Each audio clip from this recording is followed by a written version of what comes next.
Hello, everybody. This is Adina, And this is Andrea. and together we are Emma. And we're answering to one of the questions that was addressed to the forms where people submit in order to join our weekly Q&A. So we have a weekly Q&A every Wednesday at 6:30 p.m. UK time, where we talk about life in corporations, emotions. We give tips and tricks for everything we can in order to help people. So this question, I'll make a summary out of it. It's around the idea of working on projects and not feeling you have a voice, which after you work for a while, um, and you already know what can happen, but still feeling that you cannot say anything, you have to look at it, how people are failing or how they don't, there are misunderstanding and all that. It's tricky, especially being in a project in the beginning because you don't know all the stakeholders, how they work, what they like to do or what they don't like to do. So we want to talk about this feeling, I would say, this limiting belief that you don't have a voice because you're at the beginning or because you're in a position where your authority is not so high. Um, and I applaud the person who addressed it because it's not easy. I don't think it's even easy to realize it sometimes. You just take it as granted. But the fact that you realize, the fact that you get already, oh, I would like to have a voice, it says a lot. It means you believe you have an option. You can do it. You just don't know how. And this is something that both me and Andrea went through different experiences in all these corporation with work and organization, small, big projects that we'll both done. So each have more than 20 years experience in different roles. And I learned that the rule in the beginning, especially with something, is to listen to what's happening because I do agree if you come very strong with your opinion without even listening to what other people try to do, if you have to change something or to implement or to develop or to restructure or to finish, who knows. And it can be seen from people who are already there. It can be seen a little of, how would I say it politely, overstepping or considering you know much more than the other. And that's not nice because we usually people try different option until you come and you solution everything. So with curiosity, I would advise listen to what's happening there. But then there is a point, either in an opportunity of in a meeting where people ask you, "What about you? What do you think about this? How is it your?" And there is a way to express that. Look, from what I'm seeing, maybe I'm wrong. Just say that for the sake of it for yourself. I think if we proceed like this is happening. I may be wrong, I may be right, but what about trying? What about giving it a chance? Because in my previous experience that I've done this happened, and I'm coming with a new look from outside of the situation, outside of the, uh, little misunderstanding people already developed over time between teams. And you come very objectively. It's not about feeling, it's not, I think this is going to work like this. And you start feeling you have a voice. It's a feeling first. Yes, it's not easy to get out of your comfort zone, but it's a practice, which sometimes it's possible people will say, maybe you're wrong. That's fine. I can be wrong. Everybody can be wrong.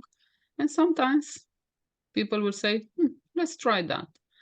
It's the way you want to position yourself. Do you want to position yourself as somebody who only executes? Or do you want to position yourself as somebody who has a voice? How do you want? Do you want to be just a piece in all that, a small piece who doesn't matter?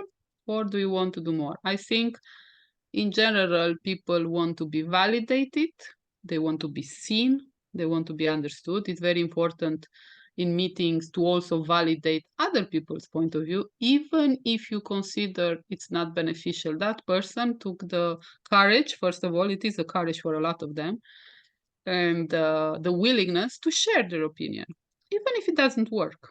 They shared it. If people are shut up constantly, I think one of the saddest things I've seen in corporation is when nobody has an opinion, because everybody has opinion. But when they don't voice it, it's like, what's the point? And then nothing can change. So we validate the other people, their opinion, their ideas, and then we put our own forward.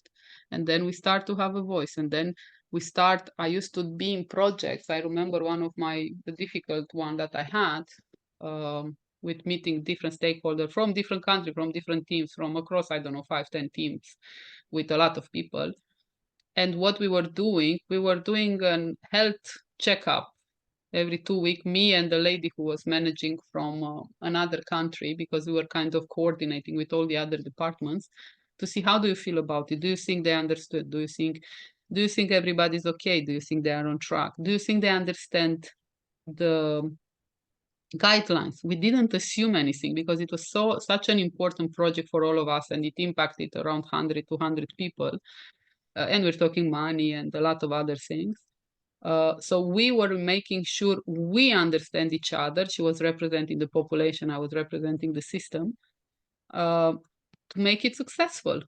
And we were even talking about the things that didn't make sense. Look, I don't think this one got it from that department, this, or maybe I'm wrong, or maybe, but we were ironing out any clashes, any misunderstanding that could come, because in the end, there are people working for people. So it was the two of us, the one kind of representing the project, the two of us to agree, and then we were setting up the tone. And it was amazing, because we made sure we're not bringing into, I'm talking about a project over a course of a year, we weren't bringing, and we had weekly call, we weren't bringing our weekly calls everybody else. We were making sure we're conscious and we appreciate everybody's time, and we only bring them in when we actually need their opinion. And then they do their stuff, and then, but we all agree, this is what we need to do in 1 year. This is where I need your income. These are your deadlines for each department. Are we all fine? And it's lovely to see when everybody agrees, then everybody commits, and everybody tell me if it works for you, if it works for you, if you because you need to do configuration, you need to go through different procedure, different policies, and you need to respect all that.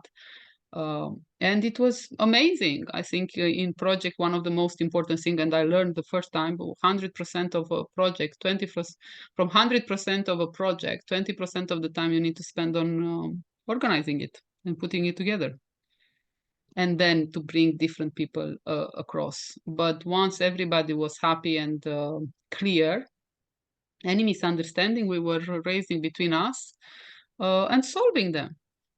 And of course, it was one of the most successful projects of the company. Everybody got awards and all that, because two people communicated properly, basically. That's how it all started. So if you want more details on that, or if you want to talk about exactly what you're going through and we can help with our perspective, let me know. Andrea, what about your experience? Well, I want to bring something that's very delicate into discussion, is that your thoughts determine your feelings, and your feelings determine your actions.